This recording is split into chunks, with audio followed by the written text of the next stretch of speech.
bariya abantu bavuga hejuru ya Samu ntabwo yari akwiriye kudufata umwanya rwose ukuye kuko bamaze guti baba basigaye babura n'ibyo bavuga basigaye bagenda bakolekitinga udutopike tutari fonde.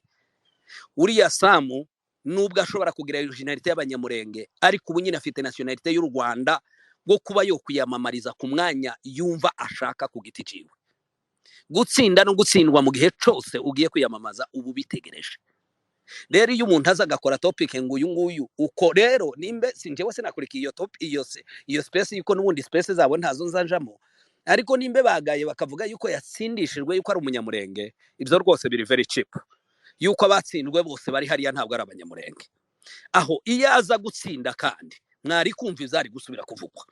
Bariya n'abantu batagira ahantu nta position tibari kubuno munsi bahe bashawutinga aho tuvuga bahe bavuga ati ebana umunyamurenge yabaye umudepite, umunyamurenge yabaye uriya ni umunyarwanda ufite uburenganzira bwe bwo kwitoza no gukora imirimo yose ya leta. Iyo yumva atsinze na amahirwe yiwe natwe n'abandi bose, anatsinzwe ntabwo bimubuza gukomeza imirimo yiwe mu gihugu ce.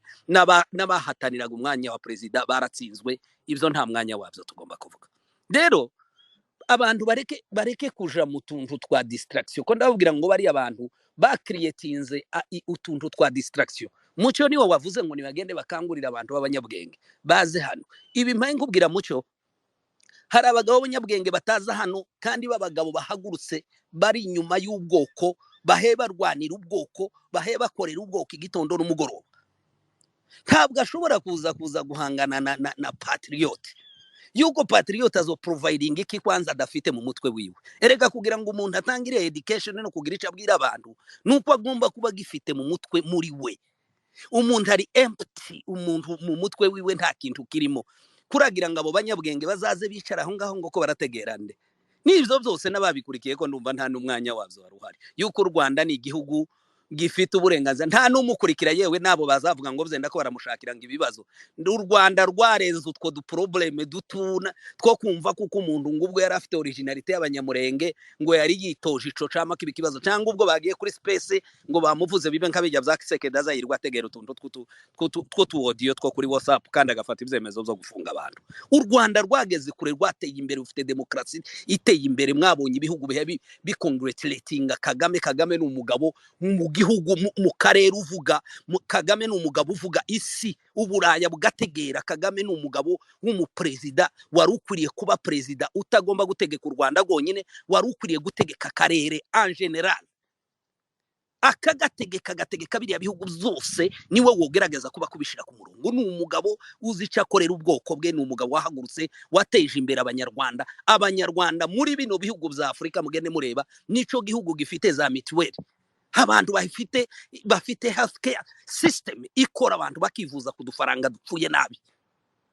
Leta ikishura pourcentage zinshi kugira ngo zibeho. Ururiya Rwanda nigo Rwanda rwa mbere rufite internet kugeza no mu giturage, henshi mu giturage abantu bafite access ya internet ahantu hose. Mu gihe za Kongo birirwa bavuza induru gusa yuko ari pillage de minere, mu gihe nimbe noneho hariho n'abayipia nibashake bapiye 20% 80% ija hehe, uretse kija mu mifuko gusa y'abandi bajura abafrappere bari aho ngaho bo kwiba igihugu gusa. Tibuba ku muhanda, nta mamodokari, ibintu byose ni muri Kinshasa gusa. Ibyo muri Este intambara ikuri 2000 mwarabibonye muri munaka Kisekedi bivuga ni ngaho kiriya gihugu si cabo. Rero abantu badakunda igihugu cabo ariko bamara kubona ukunda igihugu ciwe abaturage bakagikunda bikababaza, ugasanga ko barandika ngo yatambukanye ngo na 99% zanyuse nimwe mwazimuhaye. Abanyarwanda ayoboye wabagejeje kuri biriya bamuhaye iyo nsinzi. Abantu hari igihe usanga umuntu arwaye umutwe, uwundi ugasanga niwe uhawutaka. Karatakishwa n'iki kandi atarwaye? Igihugu cy'u Rwanda kiratekanye, kimeze neza, abanyarwanda baramwishimiye. Ni umuyobozi wabo w'intangarugero, apana ku Rwanda rwonyine. N'abazungu bikubita hasi bagatangara, bagera mu Rwanda bakavuga ati u Rwanda rwa rundi rwashize rwabayemo genocide y'abantu bangana kuriya. Rero abantu babuze ico bavuga, bari ahangaha gusa kugira ngo bazotesha abantu umutwe. Abo ngabo ntimukazabatekereza. Reka tugaruke rero kuri twirwaneho na M23 ndangize simbarambire. Icyizere dusigaranye ni kimwe gusa. Dusigaranye icyizere gihagaze muri AFC M23 na twirwaneho, nk'abantu bose b'abatutsi bakomoka mu gihugu ca Kongo. urwango rwarabaye, amacakubiri yarabaye, babivye urwango rugeze kuri ampleur irenze urugero. Iyo ubona umuntu bamugejeje mu gihe cyo kumwica no kumutemagura, mwarabibonye ejo bundi muri Ituri naratangaye, aho batemaguye abantu babarunda aho babasukaho umuriro, umuntu akaza atemagura inyama nka kujya kwa he batemagura inka. Umwana waza ufotora akazamubwira ngo nareke ngo gushira kamera ku mutwe, ngo ashira handi hantu hose, be batemagura ibinyita, batereraho n'ibitoki hejuru, bahe barya banezerewe ngo inyama misuni, no kuvuga ngo inyama. Ruriya rwego bigezeho rw'urwango n'urwego uno munsi rudashobora gusubira kongera kubakira abantu bose baba rwandofone. Ni ukuvuga ngo aho bigeze ni ukubura gusa inzira, ariko uwo baheza nk'abatutsi bose bari mu Rwanda, bose borara babokeje, babarishije ibitoki, babamaze. Urwango rugeze ku rwego hahandi babona yuko kumwisha bidahagije, kumutwika bidahagije, kumurya nivyo bumva, kuko noneho baramurangije. Wa muntu ntazanahambwa n'ahantu ngabi wabo nihazagira umuntu umwe wasigaye mu muryango azagaruke, ahubwo azaze kwashiraho n'ururabo avuga ati ahangaha haguye mwene wacu, uzoja kurushira kunda z'abariya bose bamuriye. Ni ukuvuga ngo aho bigeze biri ku rwego rurenze urugero. Rero icyo tugomba gukora kuri none ni uguhaguruka tukarwanana imbaraga zacu zose dufite. Umuntu wese w'umugabo ufite ikintu c'ishaka, mureke duhaguruke dukore kabiri. Nimba warakoraga rimwe, kora kabiri. Ni ukuvuga ngo imbaraga zawe washoragamo, nimba washoragamo imbaraga zifite energy ya pourcentage 30, wongereho iyindi 30 kugira ngo dukore cyane. Aho duheye tuja niho hari ibyiringiro byacu, kandi biriya byiringiro byacu bwo kugira ngo tuzobeho mu gihe kinini n'abana bacu bidusaba imbaraga nyinshi kuzishoramo kugira ngo tuzobigereho. Icyo nshaka kuvuga niki, ni ukuvuga ngo tugomba kusapotinga M23 AFC, tugasapotinga twirwaneho kugira ngo kubaho kwacu n'izina ryacu n'akarere kacu katazibagirana. Biriya byose bizasaba amaraso. Nasomye ijambo rirambabaza cyane Rwigema yavuze bamaze gufata Kagitumba, abwira babwira ngo urugamba dutangiye ntabwo goroshe, kandi muri twebwe benshi bicaye ahangaha birashoboka kuko batazakandagira mu mihanda y'i Kigali, ariko ngo ni ngombwa yuko tugomba kubikora, ngo kandi tugomba kuzogera ku ntsinzi, ngo ahubwo twebwe tuzopfa, ariko abazadukomokaho n'abazaza inyuma yacu ibo ngo bazabeho. Nimbe tutariyumvisha mu bitekerezo byacu ngo twumve kuko dufite irishaka ryo guhaguruka kugira ngo twe dupfe, ariko abana n'abuzukuru bacu bazagende baje gutura muri kiriya gihugu equally, abantu bose babenefisiye buriya butunzi bw'igihugu kimwe n'abandi. Abo ko baraza kuvuga iby'amatora, nje navuye muri Kongo ndi umugabo, abenshi barahangaha n'abana batoya. Navuye muri Kongo ndi umugabo, nagiye mu gisirikare cy'u Rwanda ndi umugabo ushatse tayari ufite umugore. Nabaye muri Kongo ntarigera mbona ikintu na kimwe kivuye muri leta, kimwe gusa ngo tuvuge ngo iki twakibenefishe kubera kuko tuba muri leta. Navuye muri Kongo tutaragira carte d'identité, ntayo tugira, ugaturaho uri umugabo kageze imyaka 30 utagira carte d'identité. Twavuye muri Kongo tutaraja mu mirongo nkiriya ngo dutorere abayobozi bacu batoya, turi abagabo tugejeje imyaka 30. Ico nico gihugu kiriho kugeza uno munsi kitagira carte d'identité. Abantu batuyeho ngo igihugu cyose na carte d'électeur, za machine mwabonye baza batwara bakaja mu mazu yabo, baza printinga ama carte d'électeur. Kandi umuntu batazaheza gusa nationalité ya Kongo ni umuntu wese w'umututsi. Ariko iyo waje uri umuhutu ukaza uri intera hamwe, none ejo mu gitondo bazaguheza carte d'électeur kandi ugatonda ukaja gutora. Iyo uje uri umuhutu cyangwa ubundi bwoko butari umututsi muri Kongo, urara uronse bya bindi byose bashaka, yewe ndetse waba umu extremist ukomeye, ukabonana na Kisekedi ejo bakakujana hari bakaja kwifotoza. Ariko umuntu udakenewe muri kariya karere ni umuntu witwa umututsi. Uzoze uri umututsi, uzoze ufite capacity imeze gute, uzoze ushobora kuba woyobora igihugu wakora iki, ibyo ntibazakwakira.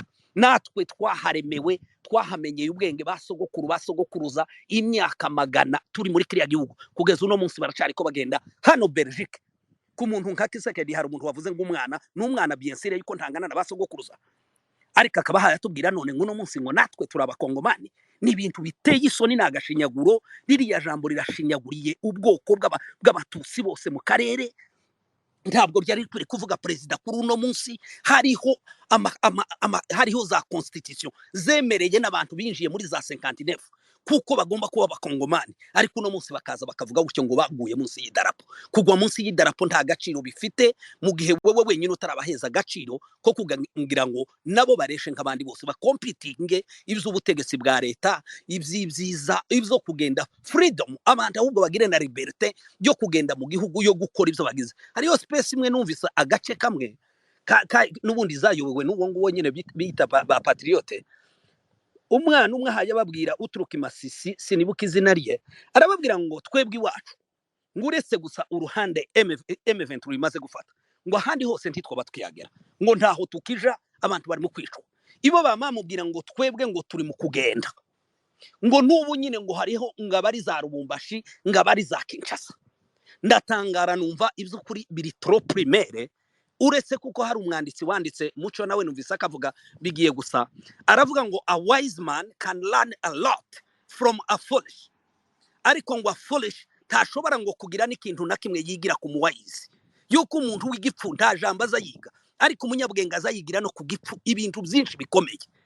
Umuntu wumva yuko abanyamurenge batava mu Minembwe ngo bagere mu Rusuku ku birometero bitageze 50, ariko akavuga yuko ngo abanyamurenge baza bagenda bakagera za Rubumbashi, ashaka kuvuga abo base wabo, abo bashebuja baza bafata indege ibukavu bakagenda bakaja Rubumbashi, mu gihe umuturage w'iwacu ushonje uriga kangara, uriga kenke, ahantu bagendaga bakagura imyumbati bashonje, uno munsi batakihaja, nimbe bagiye kuhaja bagomba kujana n'ama brigade agomba kubategurira bakagenda barwana kugira ngo bazajeyo.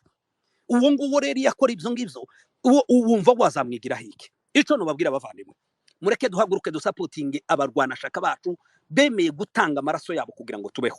Nimba uno munsi turi kuri izi space, nimbe uno munsi duhe tuvugana mu burakari ko turabivuga yuko dufite abana baryamye hariya muri ambushi kugira ngo abavyeyi bacu babeho.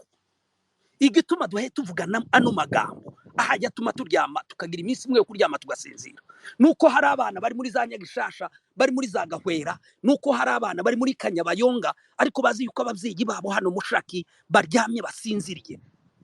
Nimbe duhe tuvuga uno munsi amahanga akagerageza kuba yo twumva, Amerika igatanga ahubwo na 15 jours ya seselef, nuko bazi yuko hari abana bahagaze hariya za Minova, bahagaze hariya muri za Nyiragongo, iriya mvura iri mu gucikiraho igitondo n'umugoroba.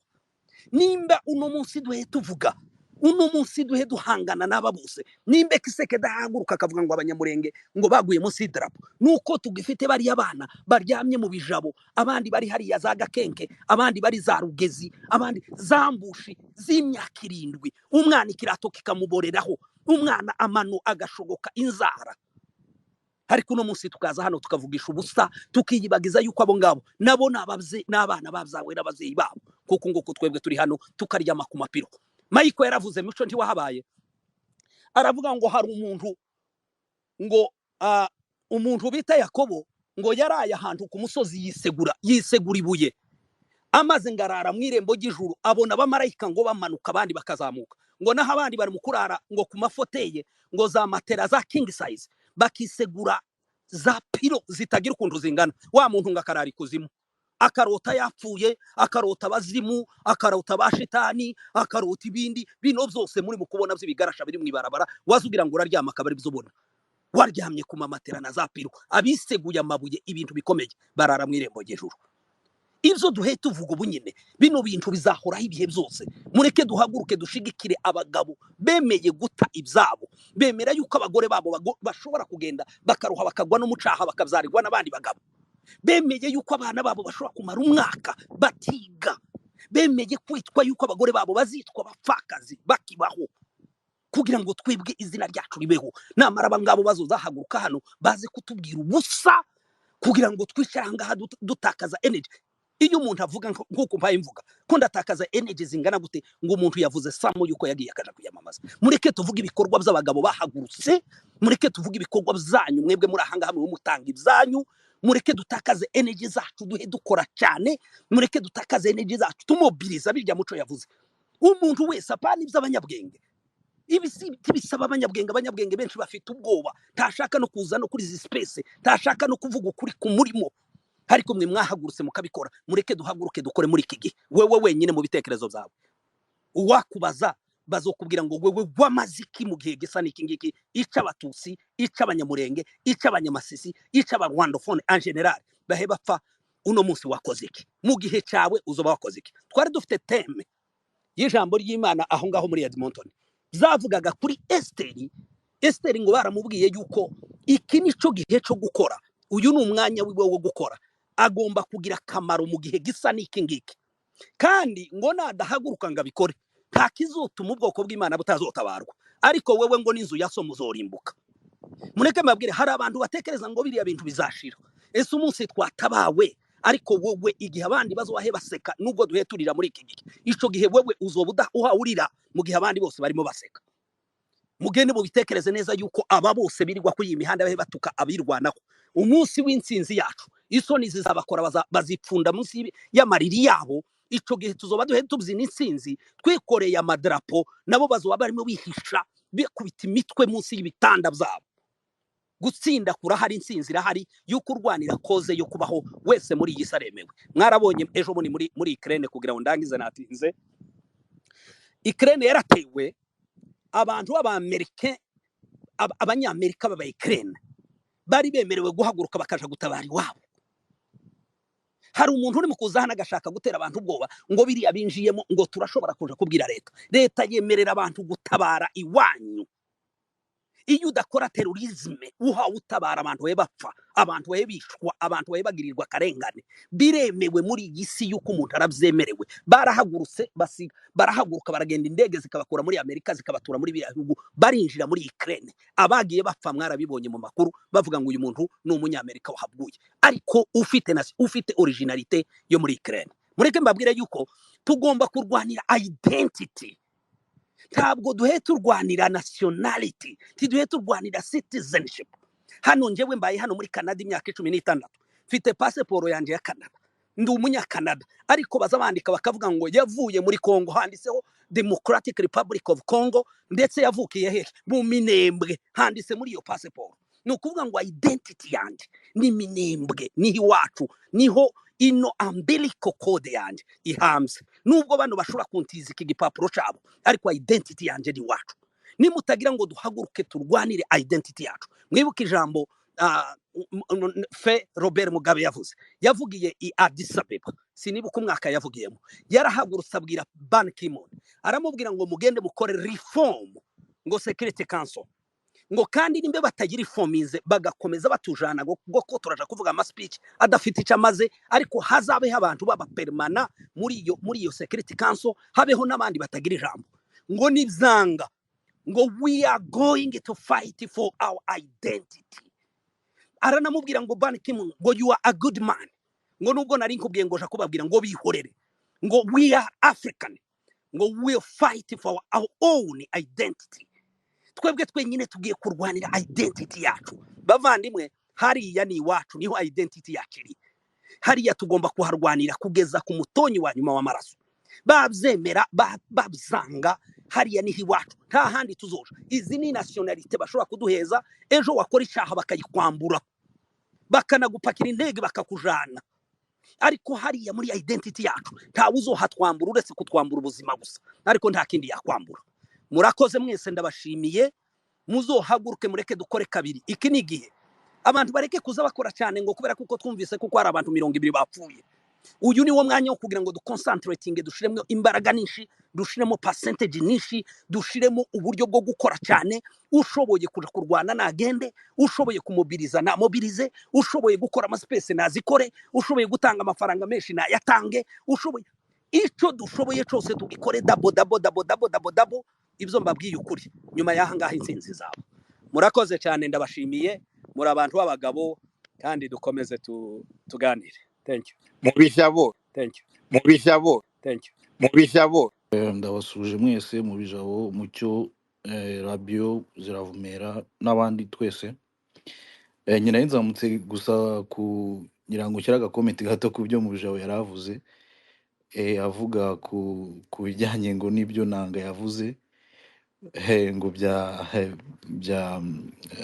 bya federalisme niyo federalisme umuntu avuga nayo nyine ni forme y'umukasi upfa kuba abantu batuye muri rejo yabo bazashobora kwiyobora bagakora ibintu bibateza imbere bafite iyo autonomy.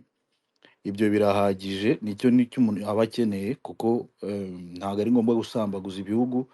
Icya mbere ni uko abantu bagira autonomy bagashaka n'uburyo bateza imbere region yabo. Ntekereza ko twese twemeranywa ko intambara iri muri Congo uyu munsi ni intambara ishingiye kuri ideology kurusha uko ishingiye ku kindi kintu cyose, kandi tugiye gukora parallelisme y'ahantu hagiye haba intambara zishingiye kuri ideology, hakaba hari front ebyiri zirwana zifite ideology ziri opposé, akenshi hakunda kuvamo ibihugu bitandukanye. Muzareba muri Korea Peninsula yacitsemo kabiri, Sudani yacitsemo kabiri, Yugoslavia yacitsemo ibihugu byinshi cyane bitewe n'amafacteurs menshi yagiye abitera. Ntabwo rero byaba n'igitangaza n'ibyo nanga yifuza kuri uyu munsi biramutse bigeze aho ugasanga binahinduye forme, bikaba ibindi bintu bitewe na evenement politique zishobora kuba, abantu bakavuga bati turabona rero bitagishobotse, icyiza nuko twagarukira hano, namwe mukagumana hariya, nazo twagumana hacu, noneho tugateza imbere mu gice cyacu, cyane ko tubona ko mwebwe mudafite gahunda zo guteza imbere igihugu cyose muri rusange. Ndumva araho nagarukira. Hanyuma ikindi kintu kuri abo bantu bavuze ngo umunyamurenge ngo yiyamamaje ngo aratsindwa bagashaka kubigira ikibazo, icya mbere uwo muntu ni umunyarwanda. Kuba yakwiyamamaza, kwiyamamaza, iyo ugiye kwiyamamaza ntabwo ufite garanti y'uko uzatsinda. Umuntu ariyamamaza ugakora campaign, wabona abagushyigikira benshi ugatsinda, ahubwo uvuga ngo ko hari community nyinshi z'abanyamurenge b'abanyarwanda bafite indangamuntu batuye b'abaturage, kubera iki bo ahubwo batashyizemo n'imbaraga ngo bamushyigikire, niba bumva ko bamufitiye urwo rukundo? Ntabwo ntekereza ko mu Rwanda habuze abanyamurenge 50,000 barengeje imyaka bafite indangamuntu kandi barengeje imyaka yo gutora. Abo ngabo bo byibura baramutoye mbere yuko baza kuvuga ngo yatora anatsindwa. Baravuga ngo burya umudiho uturuka mu itako, ntabwo uzajya kubleminga abandi bantu mu gihe wowe ku giti cyawe utarabanza ngo nifashe. Ariko usibye ko nta nubwo twanavuga gutyo, ni umunyarwanda nk'abandi, n'abandi baturage bamutora nk'uko n'abandi bose bagiye batorwa. Ahubwo ubutaha azongera agerageze, wari igihe utsindwa ubwa mbere ariko ubwa kabiri wakongera ugasubiramo, ukaba wagira amahirwe, ukabona amajwi menshi ashoboka, ku buryo ushobora kujya mu nteko nawe ugatanga umusanzu nk'abandi badepite bose, nk'abandi banyarwanda bose muri rusange. Ndumva ari ibyo, kandi nkomeze mbashimire mwe mugira umwete wo gutegura ibiganiro nk'ibi byiza, abantu bakaza bakaganira, aba ari ibintu by'ingenzi cyane, abaciyemo n'iminsi myinshi, kuko tumaze kumenyerana nk'uko Mubijabo yabivuze. Rero mujye mutegura ibiganiro tuze twese tuganire. Hanyuma ikindi kintu sinagenda nasoje mvuga kano kantu, mureke twebwe tuvuga ko dushyigikiye koze ya AFC M23 twirwaneho na Zaire, tuzige kumva ikoze bya nyabyo, tuyirenze kuri niveau ya communauté duturukamo, tugeze kuri niveau national, kuko ntabwo hazabaho igihugu cyitwa Masisi, ntabwo hazabaho igihugu cyitwa Murenge, ntabwo hazabaho igihugu cyitwa Rucuru cyangwa Mudaka, Ngweshe, no. Hazabaho igihugu kimwe, nizaba ari Kivu izaba ari Kivu, niba ari na Congo yose igasigara ari Congo azaba ari Congo, uziga kubana n'abandi. Tuzige kweleva mindset zacu, tuzirenze kuri niveau y'ubwoko duturukamo, kuko icyo nicyo kintu mu by'ukuri giteza imyiryane mu bihugu y'abantu bireba kuri niveau ya communauté zabo kurusha uko bireba kuri niveau national. Nibyo bituma haba ama discrimination. Murabizi ahantu hagiye haba discrimination nk'izo ngizo, aho byagejeje ibyo bihugu, u Rwanda murabizi byabaye, hari discrimination y'ubwoko iva ku bwoko ijya ku turere. Murabizi byabaye genocide yabekorerwa abatutsi, ariko n'abayikoraga hagati yabo n'ubundi basigaranye icyo kintu cyo kumva ko nabo ngo batari bamwe, ngo abanyanduga n'abakiga, ngo abo Gisaka na hehe. Utwo tuntu ntabwo dufasha pe. Nabasaba rero twige kweleva mindset zacu, bizadufasha kubana neza kandi bizanafasha no kumva ikoze neza cyane ko ari abenshi nabonye bagitekereza kiri kuri niveau ya community. Murakoze cyane. bimeze nk'ibi ngibi. Abagabo uko abantu bose n'abagabo bari ahangaha, ariko hari abagabo bafite icyo bamaze mu gihe gikwiye, hakabaho n'abandi bagabo bari aho ngaho bitwa abagabo gusa ugasanga byenda n'umugabo w'umugore we ngibyo period. Muri Bible hari umwami umwe ntibuka izina, simperuka gusoma Bible, ariko uwo mwami ubundi Bibiliya yagendaga ivuga hejuru, iyo bavuga hejuru y'abami ba Isiraheli bagendaga bavuga umwami bakavuga ngo uyu mwami yayoboye muri iki gihe ayobora abanyesiraheli neza, abageza kuri ibi, yubaha Imana, arwanya aya mahanga, atsinda ibi bihugu, abari bateye ubwoko bw'Imana bwa Isiraheli arabatsinda, akora ibi n'ibi n'ibi n'ibi. Ariko hari umwami umwe gusa muri Bible Bibiliya izivuga gusa ngo ni umwami ngo wabyaye abahungu n'abakobwa period, nta kindi kintu yakoze. Aha hari abagabo bazitwa kuko ari abagabo babyaye abakobwa n'abahungu period, nta kindi umurenge bazamumenyeraho, nta kindi community izamumenyeraho, nta kindi igihugu kizamumenyeraho. Setu ni umugabo wo kubyarira umugore wiwe abahungu n'abakobwa, efini, ibintu birarangiye.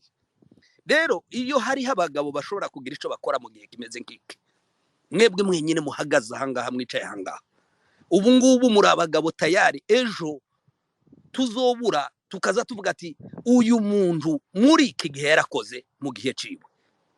Ico njyewe no banza gukangurira abantu ntaratanga na argument yanjye n'igitekerezo cyanjye, mureke buri muntu wese yibaze kano kantu muri mu mutwe uvuge ati se muri ibi bihe ubwoko bufite ikibazo, muri iki gihe Kongo yacu iri mu bibazo by'intambara, muri iki gihe hari ama divergence politique ameze gutya, ese njyewe ko mpagaze kuhe mukingi ko ndakora iki?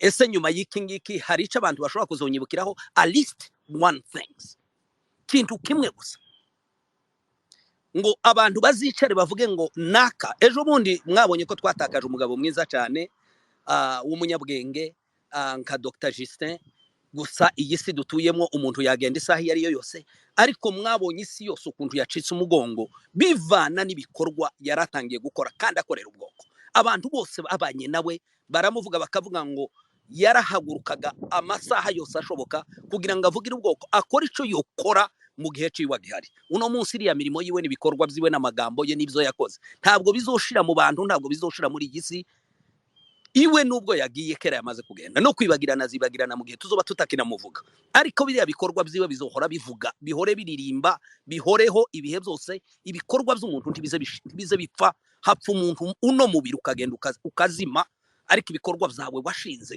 bihinduka ibiti by'inganzamarumbo. Reka dutanga umufano w'uno munsi. Uno munsi makanika yarahagurutse aragenda aja kurwanira ubwoko iriya ruguru.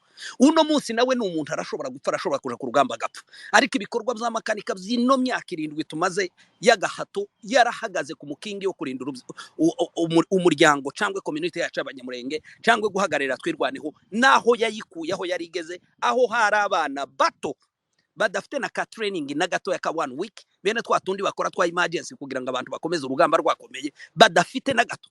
Ino mirimo yiwe ni nkuko kwibi biti mubona mwese biri ku mihanda, igiti kizocika imizi sigare hasubire hashibuke ikindi giti cinganza marungu. Ni ukuvuga ngo imirimo yiwe yabaho cyangwa yarapfuye, imirimo yiwe izavuka.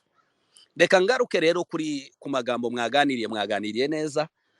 Sorry habe nubwo nsubiye muri ibyo ngibyo byenda, ariko nabyo hari igihe usanga biba bikenewe muri abantu b'abagabo bo gushimirwa. Nico gituma mvuze ibyo. Mwavuze amagambo meza cyane, mwese ko muraganira neza. Mureke tuganishe ku kintu cyo kubaka no kugira ubumwe bwacu, kandi mureke umuntu uri mu kugenda kirengagiza bino bibazo turimo akabitekereza kuko ari ikibazo c'abanyekongo, ari ikibazo c'abatutsi cyangwa c'abarwandofone muri Kongo. Ushobora kubuha ugarukira hafi rwose. Aho intambara igeze na ampleur intambara igezemo muri iki gihe igaragaza neza kari ibintu bahe bashaka gucreya bya tutsifobi mu karere kose. Ibi ni ibibazo by'intambara y'abatutsi mu karere. Umunsi ino ntambara ya Kongo yoshira, ni ukuvuga ngo ari umututsi w'umurundi, ari umututsi w'umunyarwanda, ari umututsi uturuka mu karere ko muri East Africa, wese azoba ari nta mahoro afite muri rejo.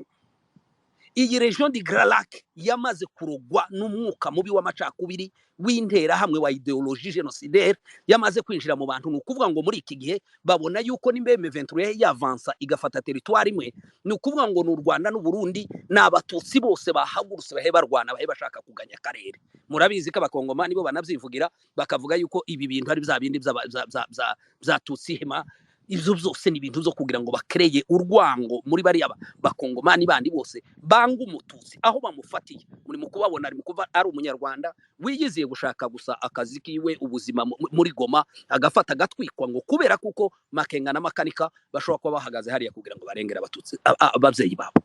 Rero kino kibazo kiri regionale ku mututsi, nukuvuga ngo iriya ntambara nituyitsinda n'insinzi ku mututsi uwo ari we wese ahaza bahagaze. Nimba tuyitsinzwe mureke mbabwiza ukuri byenda u Rwanda ntibazarutera ngo barwinjiremo, ariko ko ndababwira ngo bukuzo